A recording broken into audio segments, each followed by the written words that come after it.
Can you hear me now? What? Can you hear me now? What? Can you hear me now? Yes. Well, that's good, because talking over the phone while not having to see your face was kind of irritating. Yeah, my phone had a bad connection. I could not hear you at all this morning. But you can hear me now, so let's get on with the show. In today's episode, Exit the Dragon with Jess and BJ. Wow, going a little raspy on that title. I feel like when it comes to David the Dragon Fam, there is no, you need a little dramatic flair for a guy with such a storied history. In the Year of the Dragon. In the Year of the Dragon. Yeah, you shouldn't push that voice. Okay. It's not working for you. All right, well, well, it's called Exit the Dragon for a reason. It's called the Year of the Dragon, but we called it Exit the Dragon because he is Dunzo. Ouch. No eighth WPT final table for him. He can go rest his laurels on the other 7, but he finished 8th here. Should we mention how painfully you went out? It was He ran. It hurt so bad they're still yelling about it. He ran kings into the aces of Sean Jazzieri in the biggest pot of the entire tournament. I didn't realize that, but yeah. 5 million chips. That is a lot. So he went out in 8th and failed to make the final 2. But let's not get ahead of ourselves because we have to settle up. Yes. We should settle up and issue an apology. I ain't apologizing. I am apologizing. I am not. Jason Burt, we are very sorry that the production staff here at Jess and BJ failed to remember your 5th place finish at Festa Al Lago. We listed the former WPT final tablists, and we listed 5 of them, but there were actually 6. We forgot to mention Jason Burt. The bookie set the line at 1.5. Former final tablist. We both took the over. We both took the over, and there were 2 because Jason Burt saved us. He wasn't on our original list, and also Noah Schwartz both made the final table. This is where so we won. We won. Can you hear me now? Because we won. The bookie sends out hacks the Jess and BJ Twitter account and sends out a tweet saying, "Whoa, I didn't see this. Bets canceled. Sorry, Jason Burt." Which, no. Bet canceled? No. I don't think so. Bookie, come on now. No, I'll be calling the bookie after this. No. He's got lackeys. What are you going to collect from him? I'm going to send Chainsaw and his angry mob of nits to go collect. I would be worried if I were you, Mr. Bookie, which is why Devo tells me there's an angry mob of nits. All right, we're going to get to today's line. All right, even though we won yesterday, even though the bookie might arbitrarily change it because he decides the sun's shining brighter. Okay, 18. Why 18?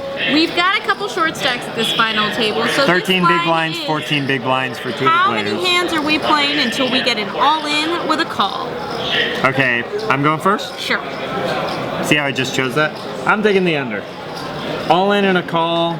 I think it's going to happen within, this is 3 rounds of the button. Jason Summerley and Jason Burt both have about 13 big blinds to start the final table with. So. There you go.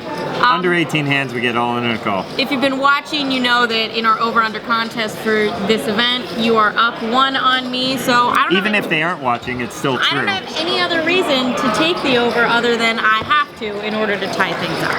All right. All right.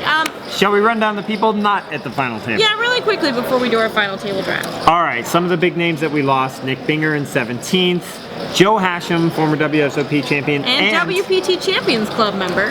12th place, Sorrel Mitzi. The comeback came to an end. Yeah, Day 3, 700 in chips, a third of a big blind. But almost out of the money entirely. Yeah, 90 players left, but he broke through the money bubble at 54, made it all the way to 10th place. So good on you, Sorrel Mitzi, but no final table. We talked about David Pham in 8th. And then Alan Carter. Final table bubble it maybe as painful as Dragons bust out because there was a huge 3-way pot with 7 players left.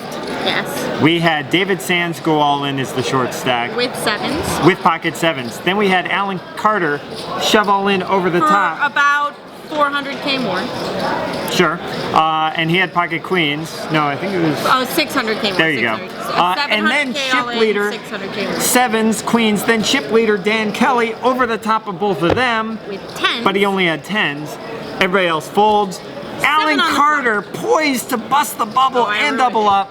7 on the flop. Yeah, you spoiled it. 7 on the flop. Good on David Sands, though. He tripled up. He's and now then near the chip busted lead. Alan Carter, Jack's ticket. Yes, a couple hands later, Alan Carter, salt in the wound, busted to David Sands. You know, speaking of David Sands, we did our Rochambeau contest for who gets to pick in our draft first, and I won once again, which I feel is unfair to you. We might have to pick a different game since I just I suck at Rochambeau, whatever. Okay. Hey, we could octung for it. I'm down with that. That's equally bad in the opposite direction. Anyway, in the overall #1 pick, I am taking David Sands. I figure if you win that 7th hand and you go from being last in chips with less than 5 big blinds when the play combined to a single table and end the day 2nd in chips, not much is stopping you. So David Sands, WPT 1 to watch, and a Jess Welman 1 to watch. Club WPT Player of the Day. So many accolades. How do you not pick? He's 2nd in chips, but not far behind chip Just leader a skidge bit Sean behind Jazzieri. I'm actually dropping down a little from my first pick. Okay. Noah Schwartz. I like Noah. That is a good one. Very experienced. Very experienced, has a couple final tables, WPT final tables under her belt. Nice guy, friends with him. I got a good feeling. I have a good feeling that Noah could pick up his first WPT title here. Noah Schwartz, my first pick. Next, my second pick chip leader? agonized me, and you're not going to like it even though it's a counterintuitive pick. What are you doing? I'm picking 5th in chips, basically tied for the bottom, Jason Somerville. Dude, 840,000. cool. He's got 14 big blinds. I know you're better friends with him than I am, but he's still a friend. And I mean, he's a great story. I can't not pick him. You had the choice to pick him first, and you snubbed him because I'm loud. And I'm right because I'm picking Jason Somerville, and he's going to prove me right because he is going to mount an extremely great comeback tomorrow, and he's going to win this tournament. I'm just at a loss because Jason is pretty much one of my best friends in poker, and you snubbed him. You could have picked him first, I know and I you could didn't. have picked it first, but I think Jason would understand. He's basically last in chips, and I thought I had worked it so. Well, yeah, thought yourself. You get the #4th overall pick.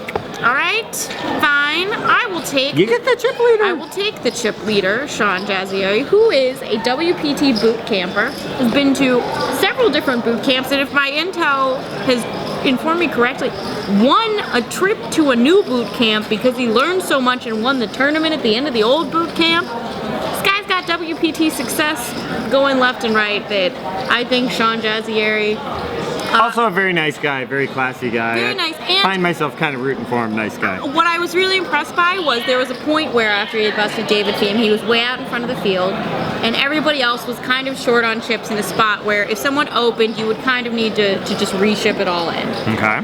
And Sean really did a nice job of neutralizing that by calling a lot of raises and making himself a factor into these pots so that people couldn't really do as much as they necessarily would want to. So I like that pick. And he's chip leader with 4.3 million. Doesn't hurt. Yes, that doesn't hurt either. All right, I'm your gonna 5th take pick. Dan Kelly with the 5th pick, which is insane to me that Dan, like our final table is so good that Dan Kelly's going 5th in a final table draft.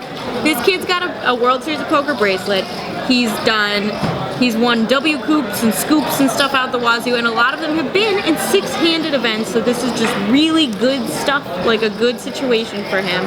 And I've got to give props to what seems to be the de facto guy who's the best at words with friends in the poker world. Okay. I feel like that.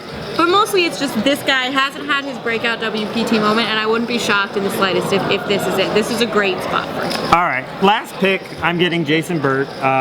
Bottom of the chips, but only 5,000 behind Jason Somerville.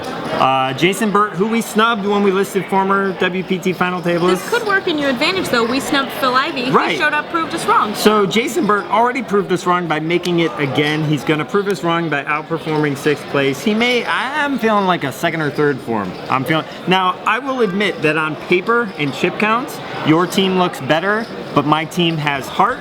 My team's going to take it. Reversal of fortune, I'm winning this final table. I mean, we've got once again, the LAPC has produced a fantastic final table, and I'm really looking forward to it. But draft done, time for the final question. All right. What's your favorite dragon? Because I will go first. I'm going to take. I don't know any dragons. You may not have seen this cartoon. It's a little older, Disney short called The Reluctant Dragon. I have not. And it's a dragon that's been challenged to a duel by like a soldier in a castle. And the squire, the little boy squire, goes to get him, and the dragon's like, I don't want to do it. He doesn't want to fight. He wants to write poetry and eat cake. I'm already bored. He's just delightful and fakes his own death and is super overdramatic. And if you haven't seen The Reluctant Dragon, you should really check it out. Yours. My favorite dragon is David Pham. I don't really like dragon movies. He's not a real dragon. Your dragons aren't real either. How can you be? Nobody's reluctant because they aren't real. They're reluctant because they're real and they have to deal with real life. Dragons are fictional. David the Dragon has as much right to be a dragon as any fictional dragon, so I'm picking David Pham. So you're saying dragon is a state of mind? Sure, if it lets me pick David Pham. I never liked the fantasy genre. Space genre. Except Star Wars. That's